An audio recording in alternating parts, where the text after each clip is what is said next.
It's the right care now.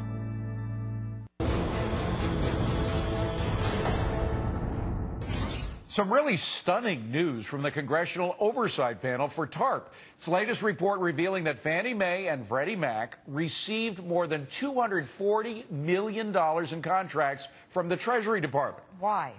To help manage the $700 billion bailout of the nation's financial system, despite the fact that those two mortgage giants helped cause the financial crisis. So earlier today, I asked the panel's chairman, Senator Ted Kaufman, how that could happen.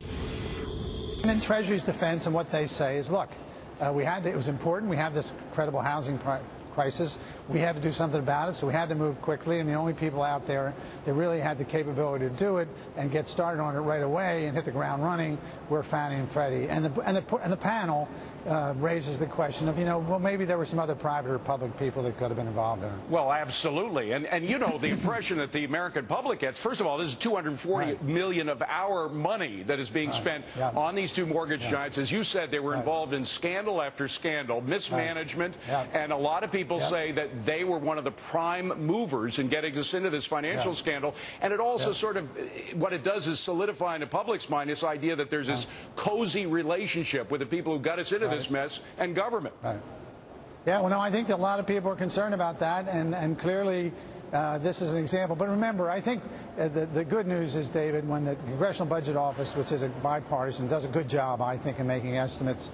Sometimes I don't agree with them, but they basically do a good job. Their forecast now is the whole TARP program, which, remember, when we started, and I think most Americans said was, oh my God, it's $700 billion, we're going to lose $700 billion. It looks like now their forecast is that the total cost will be $66 billion, which is one heck of a lot of money. I'm not saying that's not a lot of money, but that's much, much, much better than what we did. So this program that Freddie and Fannie are working on this issue is just a small portion of the entire TARP program. All right. Well, again, it's just extraordinary to me that these two giants are still in a lot of trouble. I mean, they're costly. They're bleeding billions of dollars every month. Yep. No, I know. And as long as housing prices goes down. Anyway, no, I understand your concern. To put them in charge, let me just put it in perspective. To put them in charge of anything involving housing right now, I wouldn't put them in charge of my own mortgage. Yeah, well, again, Treasury's doing a pretty good job of oversight. The one thing about this, the TARP, is that frankly, I hadn't focused on until I got that. We have this oversight panel that I serve on, 2 Republicans and 3 Democrats. We're supposed to really follow everything the Treasury does, but then we've got a special inspector general that looks into, abuse and fraud, and then we've got on top of that the GAO. So clearly this TARP program, and I think it's one of the reasons why it's turned out to be, it could, again, we're not done yet. It could turn out to be, really a great success in terms of what everybody's expectations were, is because we did have a lot of oversight, and I think Treasury is doing the best they can to try to, get the program going, at the same time make sure that they're living up to transparency and dealing with conflict of interest problems. That's what we were talking about in procurement.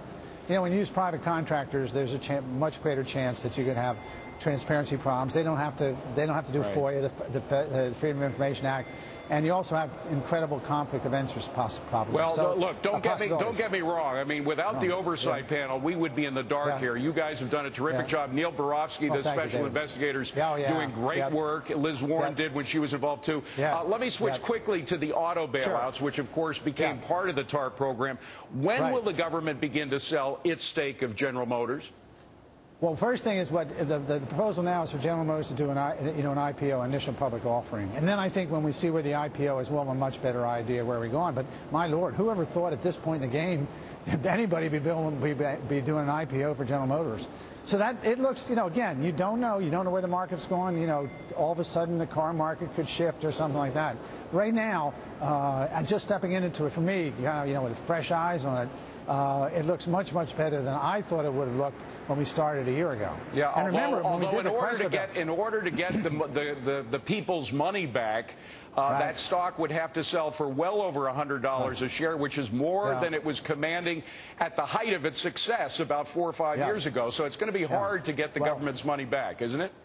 Well, maybe, I don't know. I mean, I think, yes, I think it'll be hard to get the monies back, but I would, I don't know about you, but I was not thinking getting the monies back. I was thinking, how are we going to limit the loss on this thing to these large numbers? And as you know, David, it was a bipartisan effort to get into to get into General Motors. I don't know what I would have done if I was here, But it was clearly a decision, you know, made by everybody. That's what we do to save the automobile company. And just think about what would it like if the automobile company went under and we had another 120, 140,000 auto workers, plus another God knows how many people that run the restaurants and the auto parts and all the things that, and how many more houses we've lost and anything else. So if we can get out of this thing for what they're talking about is getting out of this thing, it's one heck of a lot better than I ever thought we would. Well, thank goodness we know a lot about what's going on because of the good work of the TARP Congressional Oversight Panel, of which you are the chair. By the way, are you going to be voting for Christine O'Donnell? You want to announce that here? I guess that's a no. So, David. Somehow, I don't think that's it. All right, great to see you. Hopefully that's over. Great, David. Always talking to you. Of course, he is the senator from Delaware, and that's